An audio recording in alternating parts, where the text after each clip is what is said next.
أعوذ بالله من الشيطان الرجيم. بسم الله الرحمن الرحيم. ربي يسر ولا تعسر وتمم لنا بالخير وبك نستعين يا فتاح يا عليم يا ربنا يا ربنا يا ربنا زدنا علما وعملا. رب اغفر وارحم وأنت خير الراحمين. رب اغفر وارحم وأنت خير الراحمين. رب اغفر وارحم وأنت خير الراحمين. الله أكبر كبيرا والحمد لله كثيرا سبحان الله بكرة واسيلا. يا ربنا زدنا علما وعملا. رب اغفر وارحم وأنت خير الراحمين. أعوذ بالله من الشيطان الرجيم. بسم الله الرحمن الرحيم. رب اشرح لي صدري ويسر لي أمري واحلل عقدة من لساني يفقهوا قولي. يا ربنا زدنا علما وعملا. رب اغفر وارحم وأنت خير الراحمين. اللهم أنت السلام ومنك السلام تبارك يا ذا الجلال والإكرام. اللهم انفعني بما علمتني وعلمني ما ينفعني وزدنا علما وزدنا علما وزدنا علما وعملا. الحمد لله على كل حال وأعوذ بالله من حال أهل النار. السلام علیکم ورحمۃ اللہ وبرکاتہ. اللہ تبارک تعالیٰ آپ سب پر ڈھیروں ڈھیروں ڈھیروں ڈھیروں اپنی برکتیں، رحمتیں، عافیتیں عطا فرمائے. اللہ تبارک تعالیٰ اپنی رضا کے سودے عطا فرمائے. اللہ تبارک تعالیٰ اپنی بارگاہ میں آپ سب کو، آپ کے اہل خانہ کو قبول و منظور فرمائے. سب سے بڑی تو بات یہ ہے کہ اللہ کے ہاں قبول ہو جائیں ہم. اگر اللہ کے ہاں قبول ہو گئے تو یقین کریں کوئی گھاٹے کے سودے نہیں ہیں. جو ہم نے مشکلیں اٹھائیں وہ کوئی گھاٹے کا سودا نہیں ہے. اگر اللہ کے یہاں قبول ہو گئے تو اللہ تبارک تعالیٰ کے یہاں اگر قبول ہو گئے تو قسم خدا کی کوئی گھاٹے کا سودا نہیں ہے. بلکہ اگر میں کہوں کہ بہت بڑھیا سودا ہے تو یہ بات غلط نہیں ہوگی. اللہ کے ہاں قبول ہو جانا بڑی بات ہے. اللہ کے ہاں منظور ہو جانا بڑی بات ہے. اللہ تبارک تعالیٰ ہم سب کو قبول فرمائے. اللہ بس ہمیں قبول فرما لے، قبول فرما لے. اور اللہ تعالیٰ اس پروگرام کو جو ہے دن دگنی رات چوگنی اللہ تعالیٰ اس میں برکت عطا فرما دے، ترقی عطا فرما دے. اللہ صرف مقصد یہی ہے کہ چھوٹے چھوٹے بڑے بڑے ہر مسلمان بچی بچے اور جو ہے عورت مرد اور ہر کائنات کے ایک ایک بندے تک اللہ تعالیٰ ہمارا یہ پیغام پہنچا دے. اور اللہ تبارک تعالیٰ اس کو ہمارے لیے باعث مغفرت بنا دے. یا اللہ اس کو قبول فرما دے. اعوذ باللہ من الشیطان الرجیم. بسم اللہ الرحمن الرحیم. جی ہر سال کی طرح 2 سال سے 3 سال سے جو ہے وہ یہ سلسلہ چلا ہوا تھا. تو موقع کی مناسبت سے اس چیز کو چھوڑ کر تھوڑا سا جو تھا وہ مطلب زبانی طور پہ بتانا چاہ رہی ہوں کہ محرم اللہ رب العزت کے وہ 4 مہینے اللہ نے جب دنیا زمین و آسمان بنائی، اللہ تعالیٰ نے سورہ توبہ میں لکھ دیا کہ جب زمین و آسمان بنایا تو میں نے 12 مہینے بنائے. ان میں 4 مہینے میرے حرمت والے مہینے ہیں اور یہ میرے 4 مہینے میرے لیے بڑی حرمت والے ہیں. اس میں تم اللہ تبارک تعالیٰ سے ڈرو، نیک عمل اختیار کرو. اللہ تعالیٰ بڑھا چڑھا کے جزا دے گا. گناہ گار ہوگے، گناہ گاری کرو گے اور کیا کہتے ہیں گناہوں پہ کمر بستہ رہو گے تو اللہ تبارک تعالیٰ فرماتے ہیں اگر تم نے گناہ کرنا لگے تو پھر یاد رکھو کہ پھر گناہوں کی سزا بھی اللہ تعالیٰ بڑھا چڑھا کے دے گا. یہ نہیں تم اگر فرواہی نہیں کرو گے کہ میں اللہ کے مہینے کوئی بات نہیں، ہماری کون سی مصیبت آ رہی ہے. تو اگر اس طرح کی باتیں سوچیں تو پھر اللہ تعالیٰ کے مہینے ہیں، اس میں اگر تم گناہ کرو گے تو اللہ تبارک تعالیٰ اس کو بھی کیا کہتے ہیں اس کا بھی جو ہے جزا یعنی اس کی بھی سزا جو ہے بڑھا چڑھا کے دے گا. نیکیاں کرو گے تو اللہ تعالیٰ اس کی بھی جزا بڑھا چڑھا کے دے گا. اللہ تبارک تعالیٰ اپنے وعدوں سے کبھی پھرتے نہیں ہیں اور اللہ تبارک تعالیٰ کے وعدے سچے، بالکل سچے ہیں. جیسے کہ میں نے آپ کو قرآنی آیت سے جو ہے وہ بتایا تھا کہ اللہ تبارک تعالیٰ کے حکم سے کہ اللہ تبارک تعالیٰ نے جب دنیا بنائی تو اللہ تعالیٰ نے کیا فرمایا کہ میں نے اللہ تعالیٰ نے دنیا بنائی تو اللہ نے فرمایا ان عدت الشہور عند اللہ اثنا اشرا شهرا في كتاب الله يوم خلق السماوات يوم خلق السماوات والارض منها اربعۃ حرم. اللہ تعالیٰ فرماتے ہیں کہ جب گنتی کے حساب سے جو مہینے ہیں نا اللہ کے نزدیک وہ 12 ہیں اور اللہ تعالیٰ کی کتاب میں لکھے ہوئے یوم، یعنی ان کا ذکر اللہ کی کتاب میں 12 مہینے اس کے حساب سے ہوا. یوم خلق السماوات والارض، جس دن آسمان اور زمین بنائے اس دن اللہ تعالیٰ نے 12 مہینوں کا تعین فرما دیا. لیکن منہا اربعۃ حرم، اس میں 4 مہینے اللہ کے بہت پسندیدہ ہیں. یعنی پہلا مہینہ پسندیدہ مہینہ جو آپ مہینے میں ہیں اس وقت محرم، اس کے بعد 7واں مہینہ رجب، اس کے بعد ذیقعد اور ذی الحج 11واں اور 12واں، یعنی 11واں 12واں پہلا اور 7واں مہینہ، اس طرح یاد رکھیں. ذالک الدین القیم، یہی اللہ تبارک تعالیٰ کا دین جو ہے یہ قیم، یہ قائم رہنے والا ہے، یہی صحیح سیدھا سچا دین ہے. اچھا، اب یہاں پر یہ اللہ تعالیٰ نے دین میں اپنے بتا دیا، اسلام میں ہمیں بتا دیا. اب ہم نے کیا کرنا ہے؟ اب یہ مہینوں کا جو ہے محرم کا مہینہ، اس کی افضلیت حضرت امام حضرت حسین رضی اللہ عنہ سے پہلے کی چل رہی ہے.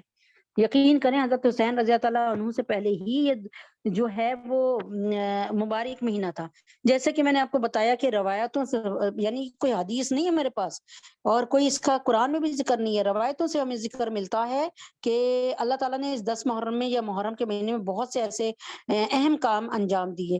سب سے پہلے یہ جو بتانے میں یوں بتا دیتی ہوں کہ حضرت موسیٰ علیہ السلام اور بنی اسرائیل کو جب اللہ نے فرعون کی جو ہے اس سے نجات دی غلامی سے، تو یہ 10 محرم کا دن تھا کہ فرعون غرق ہو گیا، اس کے تمام اصحاب ساتھی غرق ہو گئے، یعنی اس کے تمام ساتھی غرق ہو گئے. اور حضرت موسیٰ علیہ السلام وادی سنین تک، یعنی وادی عریہ، یعنی وادی سنین کہہ لیں، وادی عریہ کہہ لیں، وادی عطیہ تک کہہ لیں، اس تک پہنچے تو یہ 10 محرم کا دن تھا.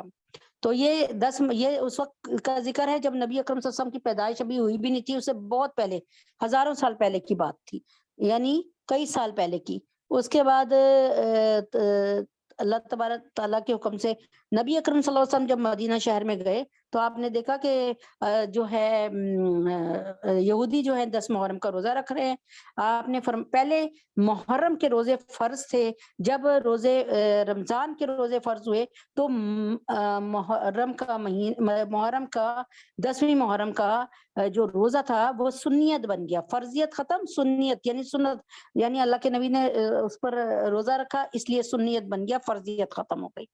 لیکن جب نبی اکرم صلی اللہ علیہ وسلم کو پتہ چلا کہ یہ بنی اسرائیل یعنی یہ یہودی بھی روزہ رکھتے ہیں، اس لیے پوچھا کیوں رکھتے ہیں؟ اس لیے کہ ہمارے موسیٰ علیہ السلام، ہمارے نبی کو اللہ تبارک تعالیٰ نے فرعون کے ظلم سے نجات دی اور ان کی پوری بنی اسرائیل کو بھی بچا لیا.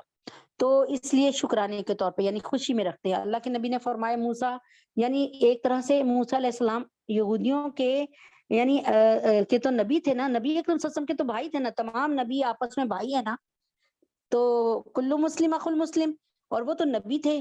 جیسے ڈاکٹر کا خیال کرتا ہے، ڈاکٹر کو زیادہ پریفرنس دیتا ہے نا. تو بہرحال اللہ کے نبی نے فرمایا کہ آئندہ سال، اچھا صحابہ نے فرمایا کہ یہ تو عمل ایسے ہی ہو گیا جیسے یہودیوں کا عمل. آپ نے فرمایا اگر زندہ رہا اگلے سال تو میں 10ویں کے ساتھ 9ویں کو یا 10ویں کے ساتھ 11ویں کو ملا لوں گا. اب 10 محرم کل ہے الحمدللہ، تو کوشش کر کے اگر آج روزہ رکھ لیا تو بہت اچھے، لیکن آج بعض لوگ نہیں روزہ رکھ سکے تو اس میں بس ہو گیا. بہرحال تو کل کا روزہ کوئی افسوس کی بات نہیں ہے، کل کا روزہ رکھ لیں، پرسوں کا روزہ رکھ لیں، کوئی بات نہیں. ایک بات ہو گئی. اس کے بعد پھر نبی اکرم صلی اللہ علیہ وسلم تو اگلے سال اس میں نہیں رہے، لیکن یہ بات صحابہ تک پہنچ چکی تھی حکم، اس لیے اس کے بعد عمل کیا گیا. 10ویں محرم میں لوگ کئی روایات میں سے ملتا ہے، کچھ کمزور حدیث بھی ہیں، لیکن اس میں یہی ہے کہ آپ لوگ اپنے دسترخوان کو وسیع کریں. تو یہ کوئی بری بات بھی نہیں ہے. آپ اپنے بچوں کے لیے، اپنی بیوی کے لیے کھانے پینے کا کوئی سامان لے آئیں، کوئی فروٹ چاٹ بنوا لیں، کوئی چنا چاٹ بنوا لیں، کوئی بریانی بنوا لیں، کوئی دسترخوان وسیع کر لیں اور اللہ سے دعا کریں کہ اللہ پورے سال دسترخوان کو وسیع رکھیں. اس میں کوئی بدعت نہیں، اور یہ کئی لوگوں سے منقول بھی ہے، مفتی تقی عثمانی صاحب نے بھی اپنے بیان میں بتایا. ایک بات ہو گئی. اور اس کے بعد اس میں کیا کام نہیں کرنے ہیں. آپ نے پورے سال کالے کپڑے پہنے، جتنے مرضی پہنے، کالا دوپٹہ اوڑھیں، کالی شلوار پہنے، کالا قمیص پہنے، آپ کے مرد کالی پگڑی باندھ لیں، سارا کچھ کر لیں، یعنی امامہ باندھ لیں، لیکن اس وقت جو ہے صرف یہ 10 دن تک یا محرم کے اندر تک، یعنی محرم کے مہینے میں کر لیں یا یہ 10 دن کر لیں، اس میں آپ اس محرم کے مہینے میں نہ پہنیں یہ، کیونکہ اس لیے کہ دیکھیں نا، ایک اور چھوٹی بات ذہن میں، آپ کو ابھی کل میں نے مفتی طارق مسعود صاحب کا بیان سنا، انہوں نے کہا کہ اگر آپ صرف 10واں محرم کا بھی روزہ رکھ لیں گے تو ٹھیک ہے، کیونکہ اب ہمارے ساتھ کوئی ہندو تو وہ تو نہیں رہ رہے نا، یہودی، اب تو یہ اور یہودی اب یہ روزہ رکھتے نہیں ہیں، ٹھیک ہے نا، تو یہ پھر کیا ہوا، پھر اگر ہم صرف 10 محرم کا بھی روزہ رکھیں گے تو چل جائے گا کام، یہ بھی مجھے کل مفتی طارق مسعود صاحب کے میں نے بیان میں سنا۔ اچھا یہ ہو گیا، اب آپ لوگوں نے کیا ماتم جو ہے دیکھنے بھی نہیں جانا، اور ماتم میں اگر کوئی ایسی فرینڈلی شریک ہونا چاہتا ہے، جیسے بھائی فرینڈ شریک ہیں تو اس میں میں بھی کر لیتا ہوں، کوئی بات نہیں، ایسی فور فن، ایسی مزاق کے لیے یا ایسے کوئی شغل کے لیے، تو خدا را خدا را خدا را خدا را خدا را، اللہ کے نبی اکرم صلی اللہ علیہ وسلم ان جگہوں پہ جہاں پر عذاب آتا تھا جلدی چلتے تھے، اور صحابہ سے منہ ڈھانک کے چلتے تھے، منہ ڈھانک کر چلتے تھے اور جلدی جلدی چلتے تھے، جیسے انسان کسی عذاب سے بچنا چاہ رہے ہو۔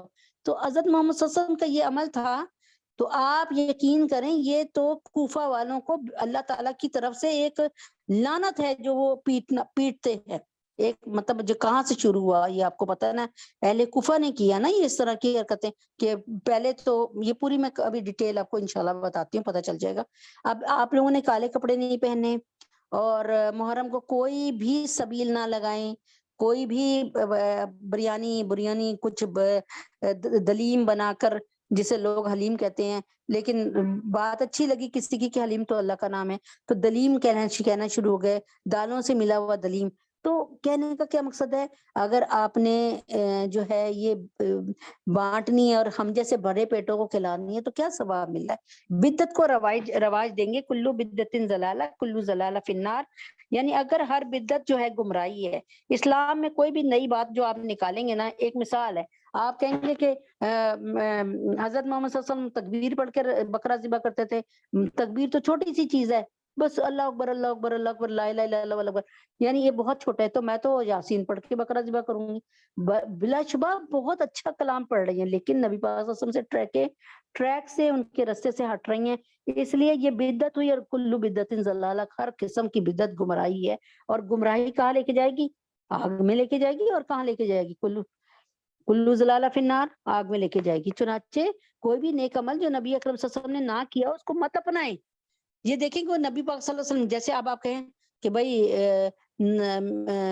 لوگ جو ہیں کیا کہتے ہیں رمضان مبارک میں روزے رکھتے ہیں، ٹھیک ہے، تو میں کیا کروں گا کہ میں رمضان مبارک سے کے بعد بھی میں روزے رکھتا ہی رہوں گا، یہ سمجھ کے کہ اس پہ بہت ثواب، ہاں شوال کے روزوں کا ثواب ہے، لیکن اب یہ سوچ کر کہ ایک بدعت کو رواج دینا، بہت سی چیزیں ایسی ہیں کہ جس سے میں آپ کو مطلب بتا رہی ہوں کہ آپ اللہ کے نبی اکرم صلی اللہ علیہ وسلم نے کالا امامہ پہنا، سفید امامہ پہنا، ٹھیک ہے نا، یہ 2 کلر کا پہنا، ٹھیک ہے نا، اب آپ یہ کہیں کہ جی اللہ کے نبی اکرم صلی اللہ علیہ وسلم نے زردی کلر کا بھی، پیلا کلر کا بھی امامہ باندھا، اور یہ کہہ کر مشہور کر دیں کہ میں تو نبی پاک صلی اللہ علیہ وسلم کی وہ کر رہی ہوں، نقل کر رہی ہوں، اور یہ سنت ہے، تو یہ اس طرح کی باتیں جو اسلام میں نہیں ہیں، اس کو جیسے کہ بہت سی باتیں، کوئی ایک بات تھوڑی ہے کہ ہم 40 دن مردے کے مرنے کے بعد جمعراتوں جو 40 دن کے اندر جتنی جمعراتیں آتی ہیں اس دن ہم مسجد میں کھانا بنا کر بھیجتے ہیں امام صاحب کو، یہ بلا شبہ آپ ویسے ہی بھیجیں، آج سے بھیج دیں، ہر جمعرات نہیں، آپ جمعے کو بھیج دیں، آپ ہفتے کو بھیج دیں، لیکن اس کو مخصوص کر کر ایک وہ بدعت بنا لینا، ایک وہ نئی بات کر لینا، اگر یہ ضروری ہوتا تو آپ جناب صلی اللہ علیہ وسلم کے انتقال کے بعد، یہ صحابہ کے بہت سے صحابہ کا انتقال ہوا نبی پاک صلی اللہ علیہ وسلم کے زمانے میں، تو نبی پاک صلی اللہ علیہ وسلم بھی کھانا بنا کے جمعرات کو بھیجتے، آپ لوگوں کے سامنے میں نے کہا نہ اس وقت نہ قرآن کو لے کر آئے، نہ حدیث کو لے کے آئے، آپ کسی چیز کو نہ لے کے آئے، آپ یہ دیکھیں کہ جو کام صحابہ اللہ تعالیٰ کے نبی نے کیا، پھر صحابہ نے کیا، اور وہ آج تک ہوتا ہوتا ہوتا ہوتا ہوتا ہوتا ہمیں آیا، اس کا مطلب یہ کام بالکل اتھینٹک ہے، صحیح ہے۔ اب اس میں آپ لوگوں کا کوئی ایک بہت سے اعتراضات ہوں گے کہ بھائی جیسے بہت سے اعتراضات ہوں گے، جیسے نبی پاک صلی اللہ علیہ وسلم نے با جماعت تراویح نہیں پڑھائی، 20 رکعت با جماعت تراویح نہیں پڑھائی، لیکن حضرت عمر فاروق رضی اللہ عنہ نے اس کو جاری کیا، ایک امام کے پیچھے پڑھنے کے لیے کہا۔ لوگ پہلے جگہ جگہ ٹولیوں میں ہو جاتے تھے، چھوٹی جماعت ادھر لگی ہے، چھوٹی جماعت ادھر پڑھ رہی ہے، چھوٹی جماعت ادھر پڑھ رہی ہے، کوئی 8 پڑھ رہا ہے، کوئی 12 پڑھ رہا ہے، لیکن اس کے لیے یاد رکھیں کہ یہ عمل حضرت عمر فاروق رضی اللہ عنہ نے رائج فرمایا تھا۔ اور کیوں؟ کیونکہ حضرت عمر فاروق جانتے تھے کہ نبی پاک صلی اللہ علیہ وسلم کے دل کی خواہش 20 کی ہے، اور دوسری بات یہ کہ اللہ تعالیٰ کے نبی اکرم صلی اللہ علیہ وسلم نے فرمایا اصحابی کا نجوم بھی ایہم اقتدیتم اہتدیتم، میرے صحابی ستاروں کی مانند ہیں، جو ان کی پیروی کرے گا، جو ان کے پیچھے پیچھے چلے گا، وہ ہدایت پا جائے گا۔ اس میں اللہ تعالیٰ کے نبی نے کہیں یہ نہیں کہا جو عمر کے پیچھے چلے گا وہ کامیاب ہوگا، یا ابو بکر صدیق کے پیچھے چلیں گے تو کامیاب ہوں گے، یا عثمان غنی یا حضرت علی کے پیچھے چلیں گے تو کامیاب ہو جائیں گے۔ اس میں تو اگر آپ حضرت سعد بن ابی وقاص کو پکڑ لیں تو بھی کامیاب ہو جائیں گے، حضرت عباس کو پکڑ لیں تبھی کامیاب ہو جائیں گے، حضرت ابو سفیان کو پکڑ لیں گے تو بھی کامیاب ہو جائیں گے۔ یعنی سارے صحابہ کا راستہ وہی تھا جو نبی اکرم صلی اللہ علیہ وسلم کا راستہ تھا، کوئی الگ سے راستہ نہیں ہے نا کسی کا۔ تو اگر جیسے قرآن مجید میں آراب نہیں تھے، قرآن مجید کی تدوین نہیں ہوئی تھی، آپ یقین کریں۔ ایک اور بات کے بعد بس میں بیان شروع کرتی ہوں۔ اب یہ ہوا کہ قرآن مجید کی کوئی تدوین نہیں ہوتی، کوئی چمڑے پہ لکھا ہوا ہے، کہیں پتے پہ لکھا ہوا ہے، کہیں کپڑے پہ لکھا ہوا ہے، اور کہیں پتھر پہ لکھا ہوا ہے۔ اب حضرت عمر فاروق رضی اللہ تعالیٰ ابو بکر صدیق کے دور میں حضرت حسان بن ثابت غالباً آئے، ایک صحابی رسول آئے، انہوں نے کہا کہ قرآن کی نا وہ کر لینا چاہیے، مربوط تدوین کر لینا چاہیے، یعنی اس کو بائنڈنگ کے ساتھ ایک جگہ جمع کر لینا چاہیے جیسے کتابی شکل میں۔ اب حضرت ابو بکر صدیق رضی اللہ عنہ فرمانے لگے جب نبی نے نہیں کیا تو میں کیوں کروں؟ لیکن حضرت عمر فاروق ان کے پاس آئے تھے، انہوں نے اتنی دفعہ یعنی نہیں، حضرت عمر فاروق آئے تھے، انہوں نے کہا تھا کہ بھائی اس کی تدوین کر لو، اس کو بائنڈنگ کر لو، اس کو ایک جگہ لے آؤ، یہ پتھروں سے ہٹاؤ، پتھروں سے کتابی شکل میں لے کے آؤ۔ تو حضرت ابو بکر صدیق کے سامنے عمر فاروق نے اتنی دفعہ یہ بات کہی کہ یہ کام ہونا چاہیے، یہ کام ہونا چاہیے، یہ کام، کہ اللہ تعالیٰ نے شرح صدر کر دیا، ابو بکر صدیق کا سیدھا کھول دیا کہ ہاں یہ کام کر لو۔ سمجھ آئی؟ اسی طرح پھر حسان بن ثابت کے ساتھ بھی ہوا، وہ ان کے پاس گئے کہ بھائی ایسا، وہ بھی کہیں کہ نہیں، جب کرواتے تو نبی پاک صلی اللہ علیہ وسلم کراتے، میں کیوں کروں؟ اللہ تعالیٰ کے حکم سے بار بار ان سے کہا گیا کہ یہ کام ہو جانا چاہیے، قرآن کو ایک بائنڈی کی شکل میں محفوظ کرنا چاہیے، انہوں نے کہا کراتے تو اللہ تعالیٰ کے نبی کراتے، میں کیوں کروں؟ لیکن کیا ہوا، پھر اللہ تعالیٰ کے حکم سے بار بار کہنے سے ان کو بھی شرح صدر ہو گیا، ان کا بھی سینہ کھل گیا کہ یار یہ بات تو صحیح کہہ رہے ہیں، اس میں کوئی خرابی تو نہیں ہے کہ پورے قرآن کو کہیں کسی پتھر پہ لکھا ہوا ہے، کہیں چمڑے پہ لکھا ہوا ہے، کہیں پتے پہ لکھا ہوا ہے، کہیں کپڑے پہ لکھا ہوا ہے، کہیں جو ہے کسی کے سینے میں محفوظ ہے، اس کو ایک جگہ بائنڈنگ کر لیں، ایک جگہ کر لیں اس کو۔ تو آج یہ ان کی محنت ہے جس کا، تو اب اگر آپ میں سے کوئی اٹھ کے کہے یا کوئی کسی وقت اٹھ کے کہے لو بھائی اللہ کے نبی نے تو قرآن کو بائنڈنگ کیا نہیں تھا، تدوین ان کی نہیں تھی، اس کو ایک جگہ جمع نہیں کرا تھا، تم کہاں سے اٹھا کر لے آئے؟ اللہ کی قسم آج ہی پڑھ رہی تھی کہ قرآن مجید کی جو اللہ تبارک تعالیٰ نے سعودی اور ترتیب اور نزولی ترتیب، یعنی نازل کسی اور ترتیب سے کیا، سعودی یعنی بائنڈنگ کسی اور طریقے سے کرائی، لیکن آج میں نے پڑھ کے حدیث پاک کا مفہوم میرے بہت اصلاح ہوئی کہ اس میں لکھا تھا کہ قرآن مجید کی جو بائنڈنگ اس وقت آپ کو نظر آ رہی ہے نا، جو آپ دیکھ رہے ہیں کہ سورہ ملک ہے، سورہ ملک کے بعد سورہ قلم ہے، یعنی ترتیب کہ بھئی سب سے پہلے سورہ بقرہ آتی ہے، اس کے بعد آل عمران آتی ہے، اس طرح نساء، پھر مائدہ، اس طرح۔ تو یہ جو ہے نا، یہ وہ والی تدوین اور وہ والی تفصیل، وہ والی ترتیب ہے جو اللہ تعالیٰ نے لوح محفوظ میں لکھ رکھا تھا پہلے بھی اسی ترتیب پہ ہے لوح محفوظ میں، بس وہی اللہ تعالیٰ نے رائج کر دی۔ تو یقین کریں کہ اصحاب نے جو کام کیا اس میں سے کوئی بھی۔ اچھا پھر آتے ہیں ادھر ہی کہ ہم نے کیا نہیں کرنا، ہم نے ماتم نہیں کرنا، نوحہ قرآن نہیں کرنا، ہم نے مرثیے نہیں سننے، خدا را مرثیے نہ سنے، اللہ کے واسطے کوئی شیعہ ہے وہ سنے، آپ کو کیا ہے کہ آپ نوحے سن رہے ہیں؟ آپ مجھے بتائیں نوحہ کیوں سن رہے ہیں؟ کیا حضرت حسین رضی اللہ عنہ کی موت جو ہے، نعوذ باللہ نعوذ باللہ نعوذ باللہ، بے شک اللہ کی قسم بہت زیادہ، بلکہ میں کہوں نا سب سے زیادہ مظلوم موت جو ہے وہ حضرت حسین رضی اللہ عنہ کی ہے. اس پر میں بالکل یہ نہیں بحث کر رہی، مجھے پتہ ہے، لیکن شہادت ہے مطلوب مقصود مومن، نہ مال غنیمت نہ کچر کچائی، دو عالم سے بیگانہ کرتی ہے دل کو، عجب چیز ہے لذت آشنائی. یہ تو بہت خوبصورت، بے شک ان کو بڑی مشکل بڑی، لیکن خدا کی قسم وہ جنت میں نوجوانوں کے سردار ہوں گے، یہ ہمارا ایمان ہے. اور حضرت محمد صلی اللہ علیہ وسلم کو بہت پہلے پتہ چل گیا تھا ان کے پیدائش پہ کہ انہوں نے شہید ہونا ہے. اللہ تعالیٰ کے نبی نے کبھی ہاتھ اٹھا کے یہ نہیں کہا اللہ تعالیٰ میرے حسین کو، میرے حسن کو شہید نہ کرنا، نہیں کہا، کبھی نہیں کہا.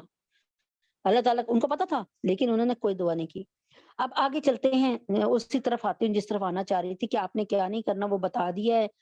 پلیز آپ نے اس پورے مہینے میں کالے کپڑے نہیں پہننے. یقین کریں کہ نہ پہنیں گے تو کیا ہو جائے گا، 11 مہینے ڈٹ کے کالے کپڑے پہن لینا. کم سے کم نہیں کر سکتے تو یہ 10 دن نہ پہنو، کوئی بات نہیں، ایک بات ہو گئی. اس کے بعد نہ سبیلیں لگانی آپ نے. حضرت حسین رضی اللہ عنہ کو آپ کی سبیل سبول کچھ نہیں پہنچ رہی بھائی، ایسے ہی خالی یہ ڈرامہ ٹوپی ہوتا ہے، یہ فضول چیزیں ہوتی ہیں. آپ نے جو سبیل لگا کے یا لوگوں نے جو سبیل لگا کے وہ کرنے ہیں نا، جیسے روح افزا کی سبیل یا دودھ کی سبیل، اللہ کے واسطے کسی غریبوں کے گھر میں بھیج دو، ان کو دے دو دودھ، 2 کلو 1 کلو دودھ ان کے گھر بھیج دو، تو ان کے 2-4 ٹائم لگ جائیں گے، پاس ہو جائیں گے. اس لیے پلیز اس پر دھیان دیں. اور ہم جیسے بڑے بھرے بڑے پیٹوں کو کھلانے کا کوئی فائدہ نہیں ہے. الحمدللہ ہم سب اپنے گھروں میں بہترین کھا رہے ہوتے ہیں. اچھا، اب مسئلہ کیا تھا، یہ حضرت حسین رضی اللہ عنہ کی شہادت کا مسئلہ کیا تھا. میں نے سوچا کہ آج میں ٹیپیکلی وہاں سے شروع کروں بات جو آج کا دن ہے، یعنی کل حضرت حسین رضی اللہ عنہ کو. اول تو اتنے بڑے سوگ کی اجازت کہیں ہے نہیں، یعنی 3 دن کا میں نے آپ کو بتایا سوگ ہے، وہ اس وقت جب آپ ایک شہر میں رہ رہے ہوں اور 3 دن کے اندر اندر سوگ کر رہے ہیں. اگر آپ کسی دوسرے یعنی کراچی میں موت ہوئی کسی کی، میت ہوئی، اور آپ لاہور شہر میں رہ رہے ہیں، تو 1 مہینے کے اندر اندر جا کر ان سے کر دیں، اور 1 مہینے کے بعد اس چیز کا بھی سوگ نہیں ہے. ایک عورت اپنے میاں کے سوگ میں رہے گی 4 مہینے 10 دن، ٹھیک ہے، کیونکہ وہ اس وقت میاں کی منقوہ ہے، کوئی اور نکاح بھی نہیں کر سکتی، اور اسی کا سوگ منائے گی. صرف اس کا سوگ اتنا لمبا ہے دنیا میں، اور کسی کا سوگ لمبا نہیں ہے، وہ ہے 4 مہینے 10 دن، ٹھیک ہے. اب کوفہ والوں نے اسی اس پہ آتی ہوں، تو بھائی اب پھر کیسا سوگ. اب حضرت حسین رضی اللہ عنہ عظیم یعنی سید الشہداء ہیں، یعنی سید الشہداء، شہداؤں میں بھی سب سے امیر ان کے. تو مجھے بتائیں اتنا بڑا ٹائٹل اور اعزاز ملنے پر، اب ایک مثال کے طور پہ آپ کا بیٹا ڈاکٹر بنتا ہے، دن اور رات کی محنت سے بنتا ہے، کھا بھوکا پیٹ رہے اور جیسے مرضی، لیکن اس نے ڈاکٹری کا امتحان پاس کیا. تو آپ اس کے اس بھوکا رہنے کو دیکھیں گے، اس کی تکلیفوں کو دیکھیں گے، یا آپ اس کو خوش ہوں گے کہ میرا بیٹا ڈاکٹر بن گیا، اس پر خوش ہوں گے؟ ظاہر ہے آپ دیکھیں گے کہ اس کو کتنی بڑی عظمت مل گئی ہے کہ وہ اب مسیحا بن گیا لوگوں کا، وہ لوگوں کو وہ کرے گا، یعنی لوگوں کا علاج کرے گا اور لوگوں کو صحت جیسی نعمت عطا فرمائے گا اللہ کے حکم سے. تو یہاں پر جو تھا ہونا، اگر یہ کوئی ایسی برائی ہوتی تو نبی پاک صلی اللہ علیہ وسلم فوراً حضرت حسین رضی اللہ عنہ کے لیے اور حسن رضی اللہ تعالیٰ عنہما کے لیے ہاتھ بلند کرتے، یا اللہ نہیں ایسا نہیں کرنا. لیکن اللہ کے نبی اکرم صلی اللہ علیہ وسلم کو پتا تھا، لیکن اس کے باوجود. اب یہاں پر ایک بات، یزید جو تھا، اب یزید کو بھی لوگ گالیاں دے رہے ہیں، لیکن بہرحال مجھے نہیں سمجھ آتی، یہ ایک بہت اہم چیز ہے. بہرحال اب میں آپ کو بتا رہی ہوں کہ حضرت مطلب یہ ہوا کیا تھا. یزید جب زندہ تھے، وہ امیر معاویہ جب زندہ تھے، امیر معاویہ کے بیٹے یزید ہیں، امیر معاویہ جب زندہ تھے تو امیر معاویہ رضی اللہ تعالی عنہ، ٹھیک ہے، حضرت محمد صلی اللہ علیہ وسلم نے فرمایا تھا 30 سال خلافت راشدہ بنے گی، یعنی خلافت چلے گی کتنے، یعنی وہ صرف 30 سال، جس میں سے میں نے آپ کو بتایا سب سے پہلے خلیفہ حضرت ابوبکر صدیق 2 سال 10 مہینے غالباً تقریباً، اور اس کے بعد حضرت عمر فاروق رضی اللہ تعالیٰ عنہ غالباً 10 سال 6 مہینے 5 دن ایسے ہی کچھ لگ بھگ ہے ان کا، اور پھر حضرت عثمان غنی، اور پھر حضرت علی رضا. عثمان غنی کا 12 سال کا کچھ تھا عرصہ. بہرحال یہ کل ملا کے نا 30 سال بنتے، کچھ 6 مہینے 7 مہینے رہ گئے تھے، اور اس میں حضرت حسن حسن رضی اللہ تعالیٰ عنہ بنے اللہ پاک کے حکم سے، تو یہ خلافت راشدہ ختم ہو گئی، ٹھیک ہے نا۔ اب حضرت محمد صلی اللہ علیہ وسلم کا جو اثر تھا نا، ان کے بالکل رول پہ چلنے والے، ان کے اصولوں پہ چلنے والے، اب وہ نظام ختم ہو رہا ہے تقریباً۔ اب آگے امیر معاویہ رضی اللہ تعالیٰ عنہ، نبی پاک صلی اللہ علیہ وسلم کے چچیرے بھائی، اور کیا کہوں اب آپ کو، مطلب ایسے ہی یعنی حضرت ابو سفیان جو تھے وہ بھی ایک رشتے سے، یعنی سگے چچا تو نہیں تھے لیکن رشتے سے بھائی تھے، یعنی کسی ان کی اس پہ جا کر ملتا تھا سلسلہ۔ تو یہاں پر ایک بات تھی کہ حضرت حسین، اس وقت امیر معاویہ کو لوگوں نے یہ بات، کچھ لوگوں نے یقین دلا دیا کہ آپ کا جو بیٹا ہے نا یزید، اس میں بڑے گٹس ہیں اور بڑی اس میں وہ ہے، ان کے پاس بڑا علم ہے، مطلب ان کے پاس بڑی ذہانت ہے، اور وہ بڑی ذہانت سے کام لے کے نا وہ اسلامی حکومت کو بہت آگے تک لے کے جائیں گے، ٹھیک ہے۔ چنانچہ آپ نا ان کی بادشاہت کا اعلان کرتے ہیں، ان کی یعنی ان کے حکومت کا اعلان کرتے ہیں، ان کو خلیفہ بنا دیں۔ اب حضرت اس سلسلے میں انشاءاللہ تعالیٰ اگلی دفعہ اس کو بھی بیان کر دوں گی۔ اس سلسلے میں حضرت امیر معاویہ سنا ہے کہ مدینہ طیبہ بھی تشریف لائے، اور یہ چاہ رہے تھے کہ حضرت حسین رضی اللہ عنہ بھی امیر معاویہ کے اس کے یزید کے ہاتھ پہ بیعت ہو جائے، ٹھیک ہے نا، یعنی یزید کو اپنا لیڈر، اپنا حکمران تسلیم کر لیں۔ اب یہاں پر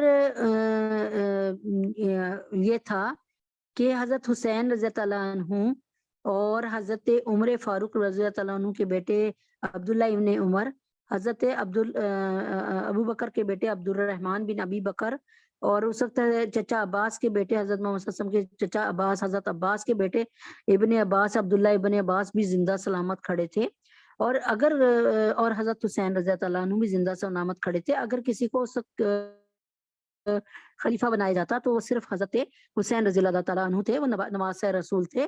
اللہ کے نبی فرماتے تھے حسین منی وانا من الحسین، جو میں حسین مجھ سے ہوں، میں حسین سے ہوں، یعنی جو مجھ سے محبت کرے گا وہ حسین سے بھی عزت اور احترام کرے گا، اور ان سے بھی محبت کرے گا۔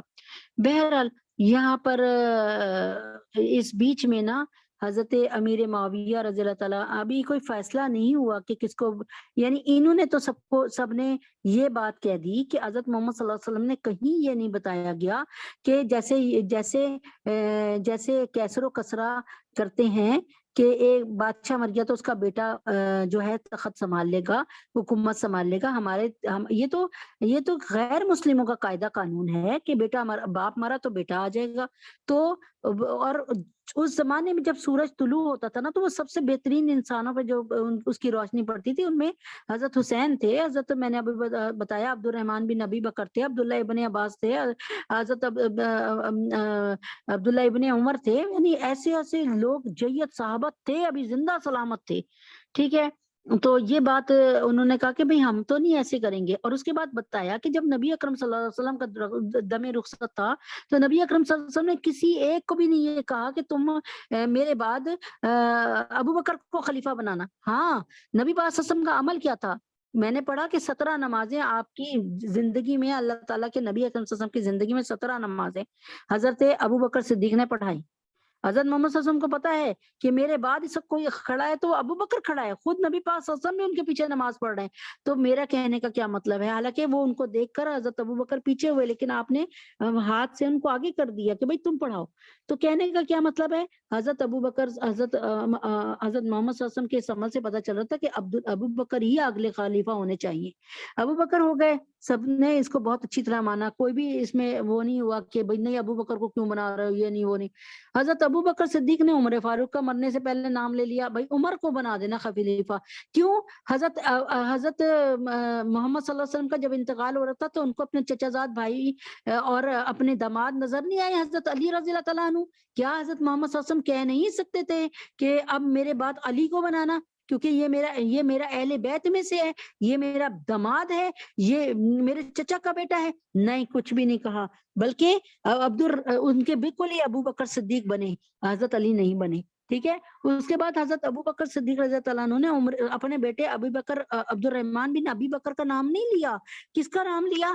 عمر کا نام لیا۔ عمر فاروق رضی اللہ عنہ نے اپنی وفات سے جبکہ ان کو فیروز ابو لولو جو تھا مجوسی تھا، اس نے وہ کیا تھا، خنجر مارے تھے اور ان کو شہید کیا تھا، انہوں نے ابھی وہ 3 دن زندہ رہے، انہوں نے کسی ایک بندے کا نام نہیں لیا، انہوں نے کسی ایک بندے کا نام نہیں لیا کہ اس کو میرے بعد لیڈر بنانا نہیں تھا کوئی بھی۔ آپ لوگ بور نہ ہوئیے گا، پہلے سنیں گے تو پھر بعد میں مزہ آئے گا۔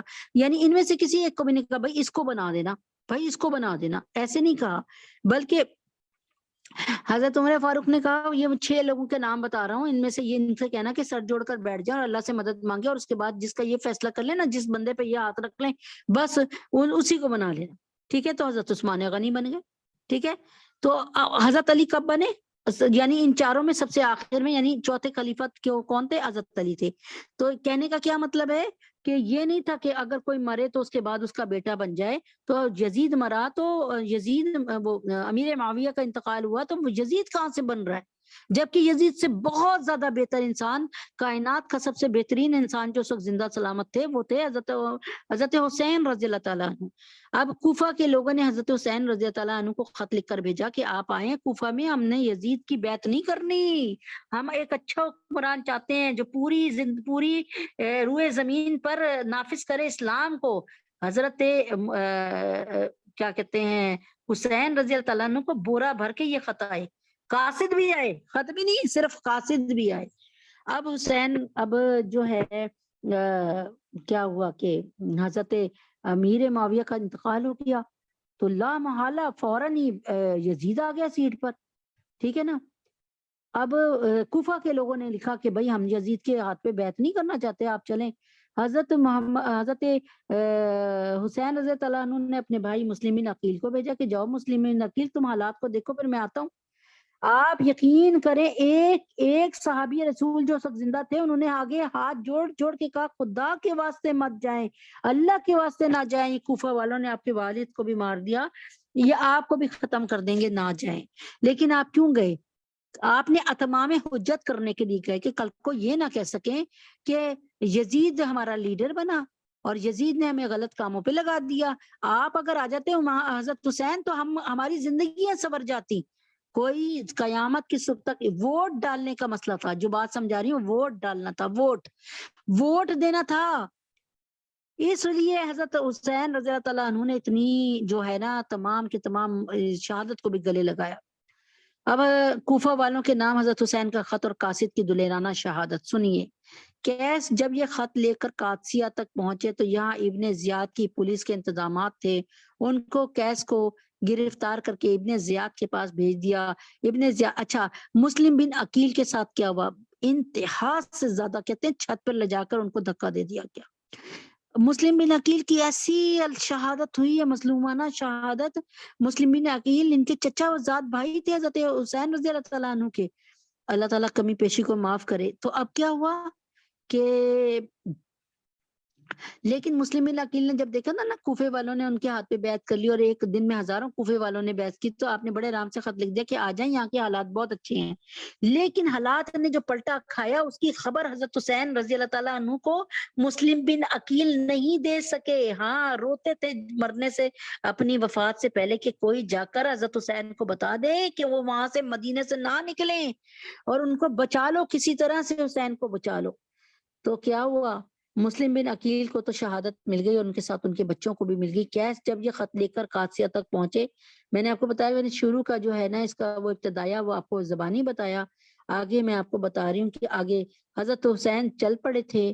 کیس جب یہ خط لے کر قادسیہ پہنچے تو یہاں ابن زیاد کی پولیس کے انتظامات تھے۔ ابن زیاد کون تھا؟ ایک ایسا ملعون تھا جو کہ نومینیٹ کیا ہوا تھا، جو کہ منتخب کیا ہوا تھا یزید کا۔ تو یہاں ابن زیاد کی پولیس کے انتظامات تھے، ان کو گرفتار کر کے ابن زیاد کے پاس بھیج دیا گیا۔ ابن زیاد نے ان کو حکم دیا کہ قصر امارت کی چھت پر چڑھ کے معاذ اللہ حضرت حسین پر سب و شتم کریں، یعنی حضرت حسین کو گالیاں دیں، نعوذ باللہ، ان کی توہین کریں اور لعن طعن کریں۔ کیس چھت پر جب چڑھ گئے، اللہ تعالیٰ کی حمد و ثنا کے بعد با آواز بلند کہا، اے اہل کوفہ، حسین بن علی رضی اللہ تعالی حضرت رسول پاک صلی اللہ علیہ وسلم کی صاحبزادی فاطمہ رضی اللہ عنہ کے صاحبزادے اور اس وقت خلق اللہ میں سب سے بہتر ہیں، خلق اللہ میں سب سے بہتر ہے، میں تمہاری طرف ان کا بھیجا ہوا قاصد ہوں، وہ مقام حاضر تک پہنچ چکے ہیں، تم ان کا استقبال کرو۔ اس کے بعد ابن زیاد کو بہت برا بھلا کہا اور حضرت علی کے لیے دعائیں مغفرت کی۔ یہ تھے ایمان والے۔ ابن زیاد ان کی دلیری اور جاں بازی پر حیران رہ گیا، حکم دیا کہ اس کو قصر کی بلندی سے نیچے پھینک دیا جائے۔ ظالموں نے ان کے، یعنی قصر کہتے ہیں محل کو، ظالموں نے اس کے حکم کی تعمیل کی اور کیس نیچے گر کر ٹکڑے ٹکڑے ہو گئے، کیونکہ قصر بہت بلند تھا۔ حضرت حسین کوفہ کی طرف بڑھتے جا رہے تھے، راستے میں ایک پڑاؤ پر اچانک عبداللہ ابن موتی سے ملاقات ہوئی۔ حضرت حسین رضی اللہ عنہ کو دیکھ کر کھڑے ہو گئے اور عرض کیا، میرے ماں باپ آپ پر قربان ہو جائیں، آپ کہاں جا رہے ہیں، کیا مقصد ہے آپ کا؟ حضرت حسین رضی اللہ عنہ نے اپنا ارادہ بتلایا۔ عبداللہ رضی اللہ تعالیٰ عنہ نے الحاج زاری کی، یعنی رونا شروع کر دیا، منتیں کی، اے ابن رسول اللہ، میں تمہیں اللہ تعالیٰ کا اور عزت اسلام کا واسطہ دیکھ کر کہتا ہوں، آپ اس ارادے سے رک جائیے، میں آپ کو اللہ تعالیٰ کی قسم دیتا ہوں اور حرمت قریش اور حرمت عرب کا واسطہ دیتا ہوں کہ اگر آپ بنی امیہ سے ان کے اقتدار کو لینا چاہیں گے تو وہ آپ کو قتل کر دیں گے۔ یہ بنو امیہ تھے نا، یعنی یہ نہیں تھے، یعنی یہ یزید وغیرہ۔ تو کہا اگر آپ بنو امیہ سے ان کے اقتدار کو لینا چاہیں گے تو وہ آپ کو قتل کر دیں گے، اور اگر خدا نخواستہ انہوں نے آپ کو قتل کر ڈالا تو پھر دنیا میں کوئی ایسا نہ رہے گا جس سے ان کو کوئی خوف ہو، بس آپ کا کانٹا، نعوذ باللہ، وہ سمجھیں گے کہ آپ کو قتل کر دیا تو اب ہم بے خوف ہو کے اپنی من مانی حکومت کریں گے۔ باخدا آپ کی بقا کے ساتھ اسلام کی اور قریش کی اور پورے عرب کی حرمت اور عزت وابستہ ہے۔ آپ ہی کی وجہ سے، ڈر کی وجہ سے وہ لوگ جو ہے نا ابھی اپنے پیر نہیں پھیلا رہے، پر نہیں کھول رہے۔ آپ ایسا ہرگز نہ کریں اور کوفہ نہ جائیں، اپنی جان کو بنی امیہ کے حوالے نہ کریں۔ مگر حضرت حسین رضی اللہ عنہ نے اپنا ارادہ ملتوی نہ کیا اور کوفہ کی طرف روانہ ہو گئے۔ جیسا کہ اوپر ذکر ہو چکا ہے کہ مسلم بن عقیل نے محمد بن اشعث سے عہد لیا تھا کہ ان کے حالات کی اطلاع حضرت حسین کو پہنچا کر ان کو راستے سے واپس کرا دیں گے۔ حضرت محمد بن اشعث جو تھے، یہ ابن زیاد کی نا اس میں تھے، کیا کہتے ہیں، ابن زیاد کی عدالت میں تھے، جہاں حضرت مسلم بن عقیل کو بڑی بے دردی سے ختم کیا تھا نا۔ لیکن مسلم بن عقیل نے محمد بن اشعث سے یہ عہد لیا تھا کہ ان کی حالات کی اطلاع حضرت حسین رضی اللہ عنہ کو پہنچا کر ان کو راستے سے واپس کرا دیں، یعنی ان کو واپس مدینہ بھیجے۔ اور محمد بن اشعث نے وعدے کے مطابق آدمی بھیج کر ان کو اس کی اطلاع بھی کرا دی۔ یہ خط اور پھر ان کے قتل کی اطلاع دوسرے ذرائع سے حضرت حسین کو مقام سالبیہ میں پہنچ کر ملی۔ ابھی آپ سفر میں تھے، مقام سالبیہ پہ پہنچے تو آپ کو خبر ملی حضرت مسلم بن عقیل کو شہید کر دیا گیا ان کے بچوں سمیت۔ یہ خبر سن کے حضرت حسین رضی اللہ عنہ کے بعد ساتھیوں نے بھی ان سے بااصرار عرض کیا، خدا کے لیے اب آپ یہاں سے واپس لوٹ جائیں، کیونکہ کوفہ میں آپ کا کوئی ساتھی اور مددگار نہیں، بلکہ ہمیں کبھی اندیشہ ہے کہ کوفہ کے یہی لوگ جنہوں نے آپ کو دعوت دی آپ کے مقابلے پر آ جائیں گے۔ مگر یہ بات سن کر بنو عقیل سب کھڑے ہو گئے اور کہنے لگے کہ واللہ ہم مسلم بن عقیل کا قصاص لیں گے۔ بنو عقیل والے یعنی مسلم بن عقیل کے جو خاندان والے تھے، انہوں نے کہا ہم تو قصاص کا لیں گے، یعنی ہم بدلہ لیں گے یا انہیں کی طرح اپنی جان دے دیں گے۔ حضرت حسین رضی اللہ عنہ اب یہ تو سمجھ چکے تھے کوفہ میں ان کے لیے کوئی گنجائش نہیں اور نہ اس دینی مقصد کا کوئی امکان ہے، یعنی کہ وہ سب کے سب میرا ساتھ دیں گے کوفہ والے، اور اس کا کوئی امکان نہیں نظر آتا، جس کے لیے یہ آنی عزم لے کر چلے تھے۔ اللہ تعالیٰ کے نبی کے پیارے نواسے یہ عزم کر کے، مضبوط عزم کر کے نکلے تھے کہ کوفہ والوں کے پاس جا کے ان سے بیعت لیں گے۔ لیکن بنو عقیل کے اس اسرار اور مسلم بن عقیل کے تازہ صدمے سے متاثر ہو کے، لیکن بنو عقیل کے جو ساتھی تھے نا، جو قبیلے والے تھے، وہ کہتے نہیں آپ چلیں اور ہم ان سے بدلہ لیں، اب ان کی زندگی میں کوئی خیر نہیں، ٹھیک ہے۔ لیکن بنو عقیل کے اس اسرار اور مسلم بن عقیل کے تازہ صدمے سے متاثر ہو کے آپ نے فرمایا کہ اب ان کی زندگی میں کوئی خیر نہیں، اور ساتھیوں میں سے بعض نے یہ بھی کہا کہ آپ مسلم بن عقیل رضی اللہ عنہ نہیں، آپ کی شان کچھ اور ہے۔ انہوں نے کہا دیکھیں، آپ مسلم بن عقیل کے لیے بدلہ لینے کے لیے نہ نکلیں، آپ کی ذات بہت اہم ہے، ہمیں امید ہے کہ جب اہل کوفہ آپ کو دیکھیں گے تو آپ کے ساتھ ہو جائیں گے، یہاں تک کہ پھر آگے بڑھنا طے کر کے سفر کیا گیا اور مقام زیالہ پہنچ کے پڑاؤ ڈال دیا۔ راستے میں جس مقام پر حضرت حسین رضی اللہ عنہ کا گزر ہوتا اور ان کا قصد معلوم ہوتا تھا. ہر مقام سے کچھ لوگ ان کے ساتھ ہو جاتے تھے، یہاں بھی کچھ لوگ ان کے ساتھ ہو لیے. یعنی جن مقام پہ بھی جو نیک لوگ تھے وہ حضرت حسین رضی اللہ عنہ کے ساتھ ہوتے رہے. مقام زیالہ پر پہنچ کے یہ خبر ملی کہ آپ کے رضائی بھائی عبداللہ ابن لقید، جن کو راستے سے مسلم بن عقیل کی طرف بھیجا تھا، وہ بھی قتل کر دیے گئے ہیں. وہ بھی قتل کر دیے. یہ خبریں پانے کے بعد حضرت حسین رضی اللہ عنہ نے اپنے ساتھیوں کو جمع کر کے فرمایا، اہل کوفہ نے ہمیں دھوکہ دیا، ہمارے ساتھی ہم سے پھر اور ہمارے متابعین یعنی جو کوفہ والے ہماری اتباع کرنے لگے تھے نا، وہ ہم سے پھر گئے. اب جس کا جی چاہے واپس ہو جائے، میں کسی کی ذمہ داری اپنے سر نہیں لینا چاہتا. اس اعلان کے ساتھ ہی راستہ سے ساتھ ہونے والے بدوی لوگ سب دائیں بائیں چل دیے، اور اب حضرت حسین کے ساتھ صرف وہی لوگ رہ گئے تھے جو مکہ سے ان کے ساتھ آئے تھے. راستے میں جتنے لوگ شامل ہو رہے تھے نا، وہ سارے کے سارے واپس لوٹ گئے. یہاں سے روانہ ہو کے مقام عقبہ پر پہنچے تو ایک عرب ملے اور کہا، میں آپ کو خدا تعالیٰ کی قسم دیتا ہوں کہ آپ لوٹ جائیے. آپ نیزوں، بھالوں اور تلواروں کی طرف جا رہے ہیں. جن لوگوں نے آپ کو بلایا ہے، اگر وہ خود اپنے دشمنوں سے نپٹتے اور ان کو اپنے شہر سے نکال کر آپ کو بلاتے تو وہاں جانا ایک صحیح رائے ہوتی.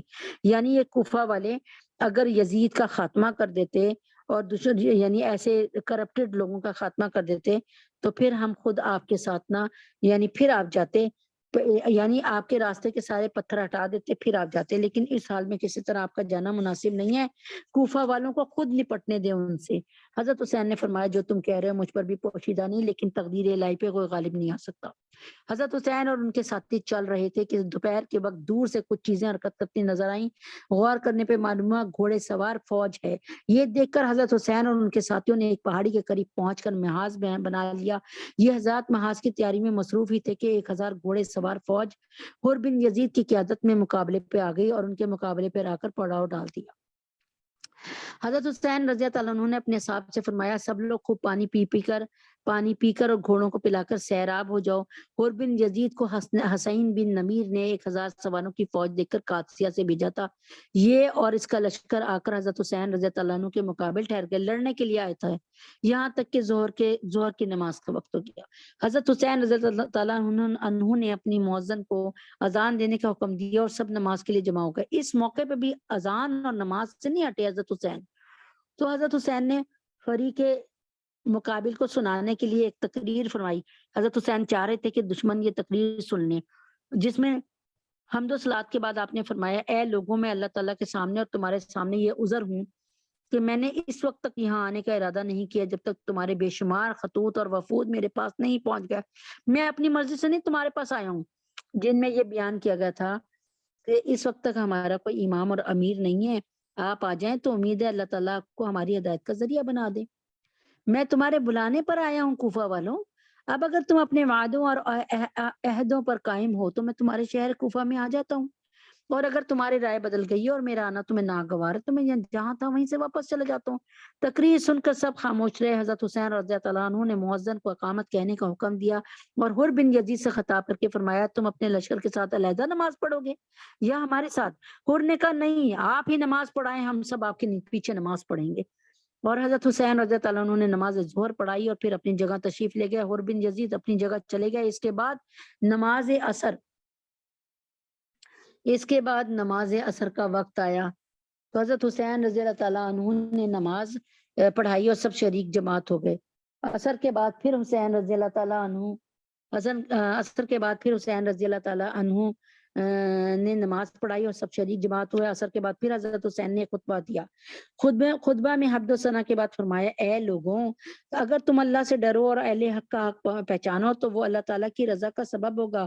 ہم اہل بیت اس خلافت کے لیے ان لوگوں سے زیادہ حقدار ہیں جو حق کے خلاف اس کا دعویٰ کرتے ہیں. یعنی نبی کے خاندان والے اس وقت بیت خلافت کے زیادہ حقدار ہیں.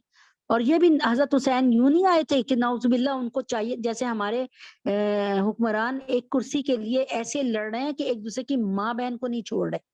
ایسے نہیں تھا. بس وہ چاہ رہے تھے کہ یزید کے ظلم و ستم سے اور یزید کی عیش پرستی سے اور یزید کے جو یزید کے کوئی ایسے اعمال نامے نظر نہیں آ رہے تھے جو دین اسلام کی طرف لانے والے ہوں لوگوں کو.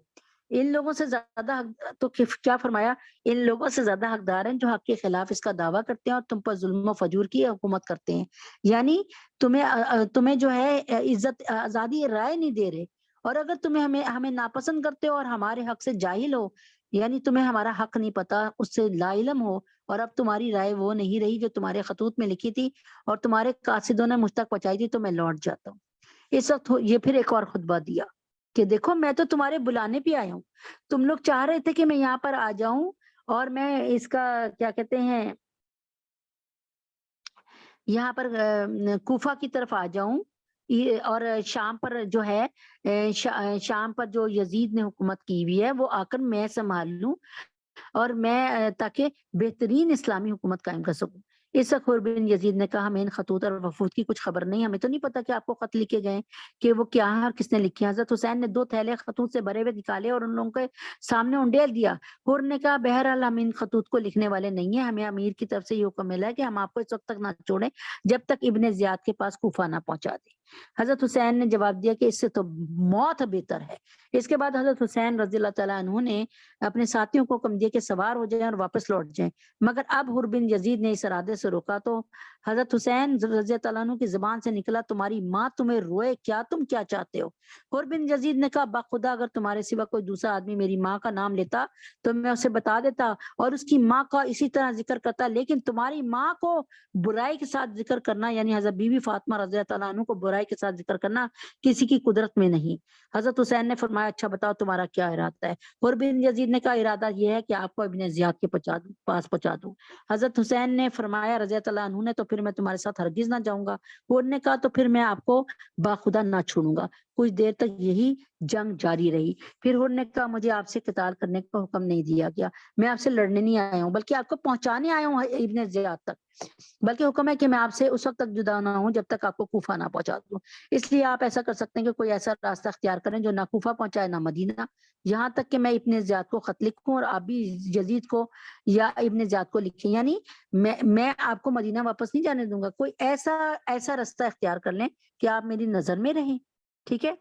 اور ابھی نہ میں آپ کو کوفہ پہنچنے دوں گا نہ مدینہ، یہاں تک کہ میں ابن زیاد کو خط لکھ لیتا ہوں اور آپ بھی یزید کو یا ابن زیاد کو لکھیں، شاید اللہ تعالیٰ میرے لیے کوئی ایسا مخلص پیدا کر دیں کہ میں آپ کے مقاتلہ اور آپ کی ایذا سے بچ جاؤں، شاید کہ یعنی ساتھ ہی حر بن یزید نے کہا کہ کاش میرے لیے کوئی ایسی صورتحال پیدا ہو جائے کہ میں آپ کے قتل سے بچ جاؤں۔ اس لیے حضرت حسین نے عزیب اور قادسیہ کے راستے سے بائیں جانب چلنا شروع کر دیا اور حر مع اپنے لشکر کے ان کے ساتھ چلتا رہا۔ اسی اسنا میں حضرت حسین نے پھر ایک خطبہ دیا جس میں حمد و ثنا کی بات فرمایا، اے لوگوں، حضور پاک صلی اللہ علیہ وسلم نے فرمایا جو شخص کسی ایسے بادشاہ کو دیکھے جو اللہ تعالیٰ کے حرام کو حلال سمجھے اور اللہ تعالیٰ کے عہد کو توڑ دے، سنت رسول پاک صلی اللہ علیہ وسلم کی مخالفت کرے، اللہ تعالیٰ کے بندوں کے ساتھ گناہ اور ظلم اور عدوان کا معاملہ کرے، اور یہ شخص اس کے ایسے افعال و اعمال کو دیکھنے کے باوجود کسی قول یا فعل سے اس کی مخالفت نہیں کرے گا تو اللہ تعالیٰ کے ذمہ ہے کہ اس کو بھی اسی ظالم بادشاہ کے ساتھ اسی کے مقام دوزخ میں پہنچا دے۔ اب دیکھ لیں ہمیں بھی اپنے سرکش حکمرانوں کے ساتھ جو ساتھ نہیں دینا چاہیے بلکہ ان سے بالکل علیحدہ ہونا چاہیے، ورنہ اللہ تعالیٰ کا عذاب ہم پہ بھی آ جائے گا ان کے ساتھ۔ اور آپ کو یہ بھی معلوم کہ یزید اور اس کے عمرہ حکام نے شیطان کی پیروی کو اختیار کر رکھا ہے اور رحمان کی اطاعت کو چھوڑ بیٹھے ہیں اور زمین میں فساد پھیلا دیا ہے، حدود الہیہ کو اللہ کی حدودوں کو معطل کر دیا ہے اور اسلامی بیت المال کو اپنی ملک سمجھ لیا ہے، بیت المال کو اپنا مال سمجھ لیا ہے، اللہ تعالیٰ کی حرام کو حلال کر ڈالا ہے اور حلال کو حرام کر ڈالا ہے، اور میں دوسروں سے زیادہ حقدار ہوں، میرے پاس تمہارے خطوط اور وفود تمہاری بیعت کا پیغام لے کر پہنچے ہیں اور یہ کہ تم میرا ساتھ نہ چھوڑو گے اور میری جان کو اپنی جانوں کے برابر سمجھو گے۔ اب اگر تم بیعت پر قائم ہو تو ہدایت پاؤ گے، تو میں رسول پاک صلی اللہ علیہ وسلم کی لخت جگر فاطمہ رضی اللہ عنہا کا بیٹا ہوں، میری جان آپ لوگوں کی جانوں کے اور میرے اہل و عیال آپ لوگوں کے اہل و عیال کے ساتھ، تم لوگوں کو میرا اتباع کرنا چاہیے، اور اگر تم ایسا نہیں کرتے بلکہ میری بیعت کو توڑتے ہو، یعنی بیعت کو توڑتے ہو اور میرے عہد سے پھر جاتے ہو، تو وہ تم لوگوں سے کچھ بعید نہیں ہے، کیونکہ یعنی تمہاری فطرت ہی ایسی ہے، کیونکہ یہی کام تم میرے باپ حضرت علی رضی اللہ تعالیٰ عنہ اور بھائی حضرت حسن رضی اللہ عنہ اور چچا زاد بھائی مسلم بن عقیل کے ساتھ بھی کر چکے ہو، یعنی میرے باپ حضرت علی کو، حضرت حسن رضی اللہ تعالیٰ عنہ کو اور چچا زاد بھائی مسلم بن عقیل کے ساتھ بھی تم یہی کر چکے ہو کہ تم انہیں شہید کر چکے، اور وہ آدمی بڑا فریب میں ہے جو تمہارے عہد و پیمان سے دھوکہ کھائے،